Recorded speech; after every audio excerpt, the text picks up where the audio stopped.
సాయి ఈశ్వరాచారి కుటుంబ సభ్యులను కూడా ఈ వేదిక మీదకి సగౌరవంగా ఆహ్వానిస్తున్నాం. దయచేసి నిర్వాహకులు వాళ్ళని వేదిక మీదకి తీసుకురావాల్సిందిగా విజ్ఞప్తి చేస్తున్నాం.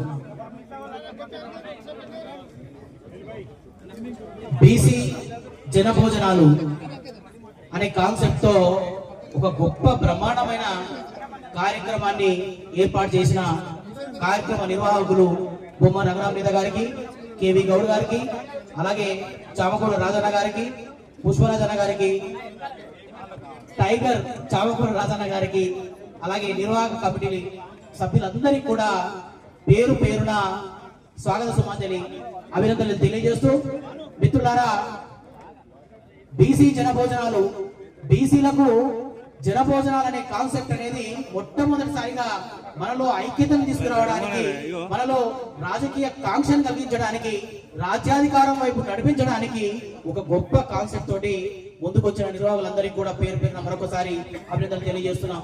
ఇదే వేదికలో అనన్య రిసార్ట్ లో అన్ని కుల సంఘాలు వేరు వేరు కులాల పేరుతోటి వనభోజన కార్యక్రమాలు చేసుకుంటారు.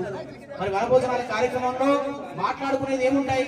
ప్రతి కులం మనం ఎట్లా ముందుకెళ్ళాలి, రాజ్యాధికారంలో ఏం సాధించాలి, ఎలా సాధించాలి అనేది విషయాలు మనం వనభోజనాల సందర్భంగా మాట్లాడుకుంటాం. మరి అలాంటి వనభోజనాలు బీసీలో ఉన్న 130 కులాలు ఏకమై ఒక వేదిక మీదకి వచ్చి వనభోజనాలను జరుపుకునేదే ఈ బీసీ జనభోజనాలు. మరి దీంట్లో మీరు స్లోగన్ చూస్తే ఐక్యతే మన బలం, రాజ్యాధికారమే మన లక్ష్యం. మరి రాజ్యాధికారంగా ఆర్ కృష్ణ గారు గత 50 సంవత్సరాలుగా బీసీల జాతి కొరకు నిర్విరామంగా చేస్తున్న కృషితో ఈ రోజు మంచి చైతన్యంతో బీసీలలో మీరు చూస్తే మొన్న గ్రామ పంచాయతీ ఎన్నికలలో దాదాపుగా 5380 మంది సర్పంచులు గెలిచి మన బీసీ భావజాలం ఎక్కడుంది, ఎటుపోతున్న మన విషయాన్ని అద్భుతంగా చూపించగలిగారు. మనం రిజర్వేషన్ ఉన్నవే కావు, జనరల్ స్థానాల్లో కూడా అద్భుతంగా మనం గెలవడం జరిగింది. మరి ఇవన్నీ కూడా బీసీ భావజాల వ్యాప్తితో మనం ఎంతో కాలంగా చేస్తున్న ఉద్యమ ఫలితాలు ఈ రోజు మనకు ఫలితాలు ఇస్తున్నాయి.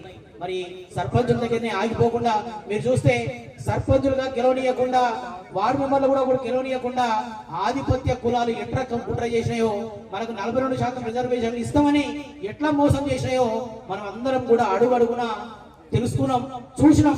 మరి ఇలాంటి మోసాలను అరికట్టాలంటే ఐక్యతే మన బలం. ఇప్పటి వరకు చిరంజీవి సార్ చెప్పారు, కుట్లూరు వెంకటన్న కూడా చెప్పారు బ్రహ్మాండంగా. మన చేతిలో ఉన్న ఆయుధాన్ని అవతలోనికి ఇచ్చి అడుక్కోవాల్సిన అవసరం ఏముంది? ఓటు అనే ఆయుధాన్ని మనం వాడుకొని మనం ఆ పీట మీద కూర్చోవాలని బ్రహ్మాండంగా చెప్పారు. మరి అన్నిటికీ మూలం రాజ్యాధికారమే. రాజ్యాధికారంలో మనం ముందుంటేనే ఏమైనా సాధించగలుగుతాం, ఏదైనా తీసుకెళ్లగలుగుతాం. మరి ఇలాంటి భావజాలాన్ని అట్టడుగు దాకా తీసుకెళ్లాలంటే తెలంగాణకు పోరాటాలే కొత్త కాదు. ఆ రోజు ఆనాటి సాయుధ తెలంగాణ రైతాంగ పోరాటం నుంచి అయితే మొదలు పెడితేనేమి, మొన్న జరిగిన తెలంగాణ పోరాటం వరకు కూడా నిత్యం పోరాటాల గడ్డ తెలంగాణ. మరి ఇలాంటి తెలంగాణ గడ్డలో తెలంగాణ బిడ్డ ఇప్పుడు ఏం చెప్పాలి? ప్రతి బీసీ బిడ్డగా ఆ రోజు తెలంగాణలో మనకు తెలంగాణ వస్తే మనకు నీరు వస్తుంది, నియామకాలు వస్తాయి, నిధులు వస్తాయి అని చెప్తే మరి ప్రతి తెలంగాణ బిడ్డ కళ్ళు వచ్చి ఈ రోజు ఆ రోజు ఉద్యమంలో పాల్గొన్నారు.